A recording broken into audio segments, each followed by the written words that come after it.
Thank you.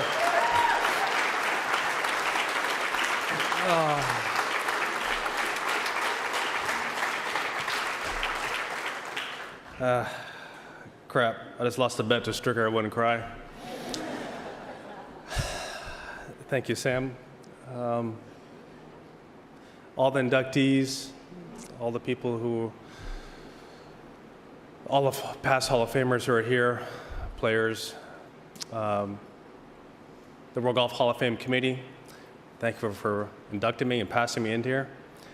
Jay, thank you for moving the age down from 50 to 45.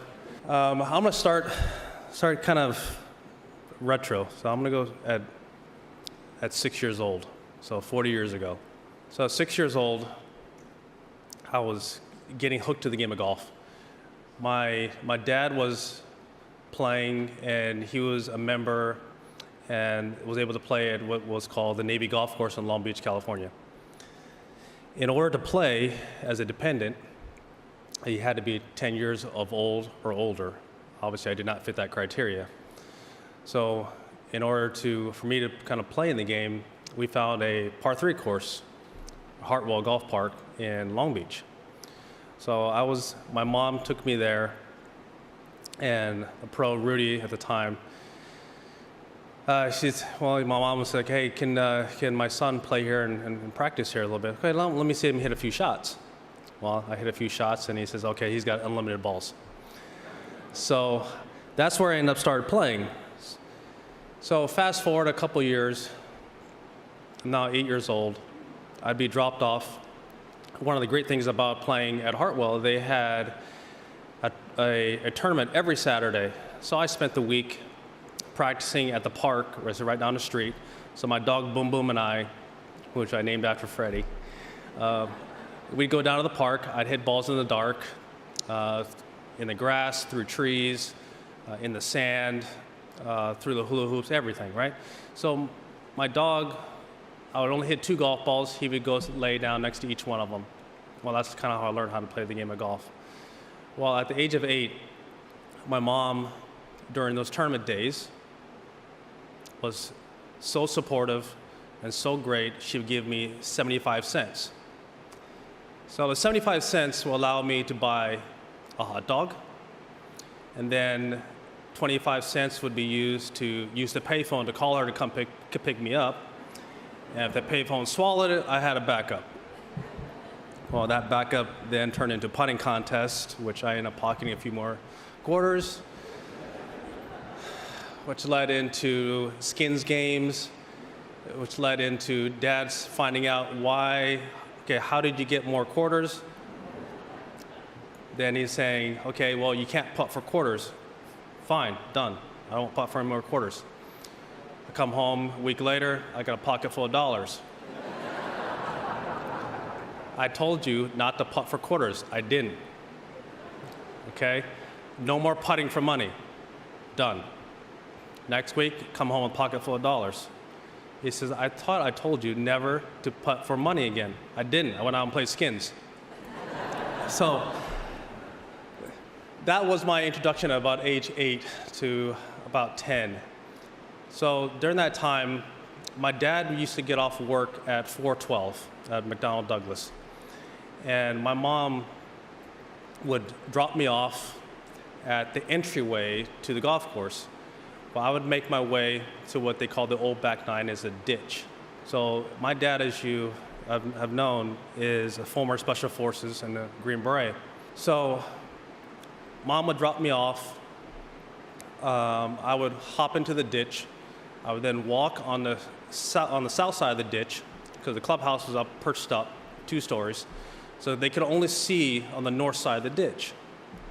So I would sneak down the first hole, the second hole. But Dad taught me how to always grab a piece of foliage, cover yourself up, listen for noise. If you hear anybody coming, lay still. Part sniper. So I would lay there. I would pick up golf balls. Obviously, military guys aren't the straightest of players. So at the time, I'd be in the ditch finding golf balls. And as we all know, back in those days, there was only Sirlin or Balata. So if I found a balata ball, are you kidding me? I got a brand new, fresh balata, I could use this in a tournament. Certain balls were only used for practice. So I would hop in the ditch, walk the first 2 holes, listen for any noise, any cart traffic, any guys coming over from the playing 18. If I hear them slice the ball over in the trees, drop down, lay still, covered up. I'll lay there under the bridge at the 3rd hole. And I'll sit there and I'll just wait patiently. There would be a cart come up. You there? Yep, coming up. So my dad would be in a cart, and we'd go out there, and I, at the age of 8, would play underage at the golf course. And the great thing about Navy golf course is the first 9 holes played all the way out, kind of like a links course. So the further you went out, the further you went from the clubhouse. So when I got out there, it was by then, especially in the wintertime, it was already dark. So we had a rule: if you ever lost the golf ball, we'd be done, and we'd have to drive in. So part of understanding how to shape shots, knowing where I hit it on the face, where I would hit it, all started then. So if I hit it, Dad, I pulled it left, it's up the left side, it's going to be here. We drive there, it's there. We could continue playing. The furthest I ever made it was 17 holes in the dark. Never quite got to 18. But one of the things that drove me was this passion to play the game of golf. I was never going to be denied to play. I loved it. I had this burning desire to be able to express myself in this game of golf. One of the things that Dad had instilled in me is that he grew up in an era, same era as Charlie Sifford, and why my son is named after Charlie, is that you had to be twice as good to be given half a chance. And so that understanding and that drive, as Sam said, train hard, fight easy.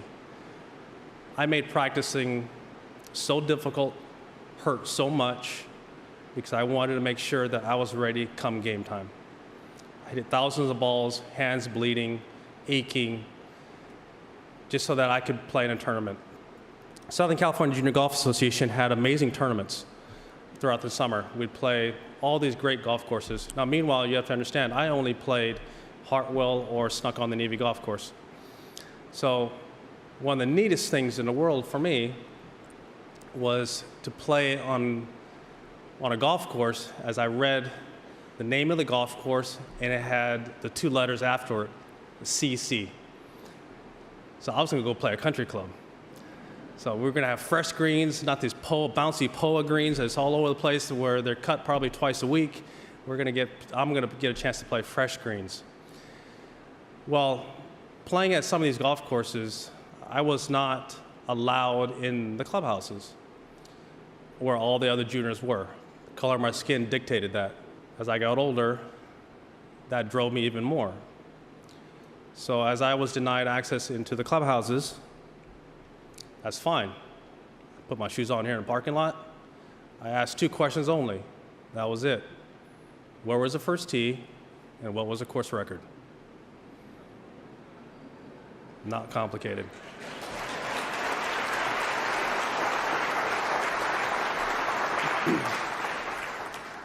So throughout my junior golf days, we didn't have the financial means to play some of the bigger events. As I progressed through the sport, our family was forced to make a decision.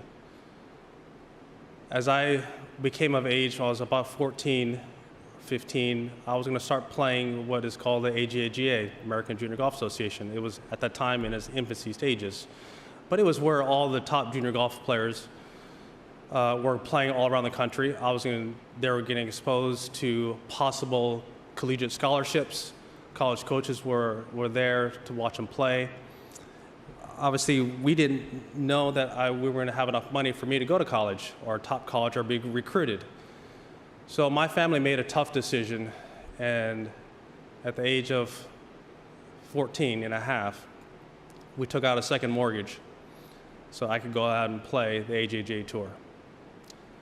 Mom stayed at home, Dad traveled. And we went and played. I played the AGAG tour on our second mortgage. So without the sacrifices of Mom,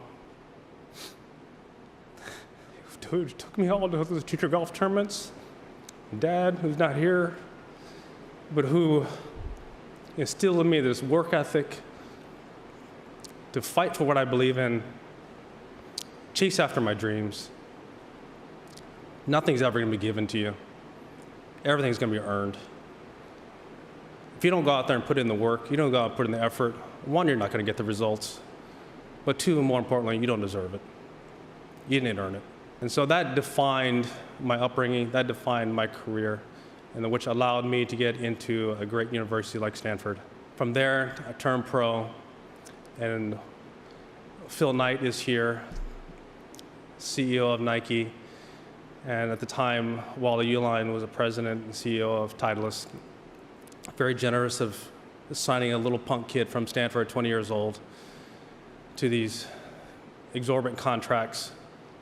First thing I was able to do was I was able to pay off that mortgage.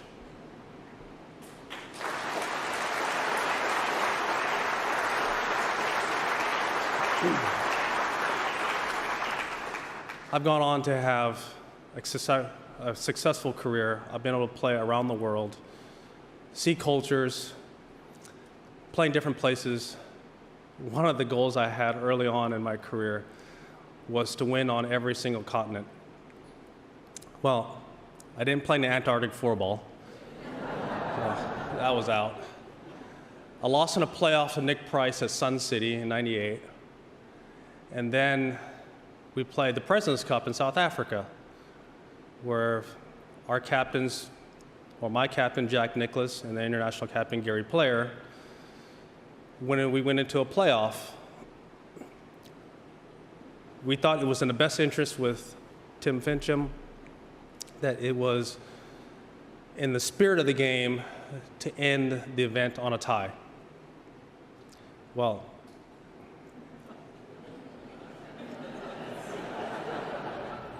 I did beat Ernie in the singles earlier. So it was in the spirit of the game, it was fantastic, but yes, I did get him in the singles, so that was good. So I don't know if you count that as a win or not, it was a tie, whatever, it's half a point, so. But I was able to play all around the world, chase after my dreams, my passions, and all the relationships I've been able to develop. I've had two amazing parents, I had amazing golf instructors, unbelievable caddies, friends that I've had for a lifetime. Jared Dog, who's here, DJ B-Bell. Okay, first of all, Brian, I call him B-Bell. We met in 7th grade, Mr. Cordova's Spanish class. And so he runs my golf course design business, but he was also my caddy when I won the 3rd US Amateur. He was also my caddy when I won the Southern Cal Amateur. When, like Faraday, he told me I couldn't hit a shot. I told him to just go over there and shove it. I hit the shot. It was at Hacienda, and I started off that day with a 4 on the first hole and made 8 straight threes. So I was right, B-Bell was wrong. Come 99, Brian was still in college, and he was going to the University of San Diego, trying to get a med school. So I thought he might need a little bit of money. So I said, hey, why don't you caddy for me at Torrey? Okay, cool. Well, we made the cut on the number.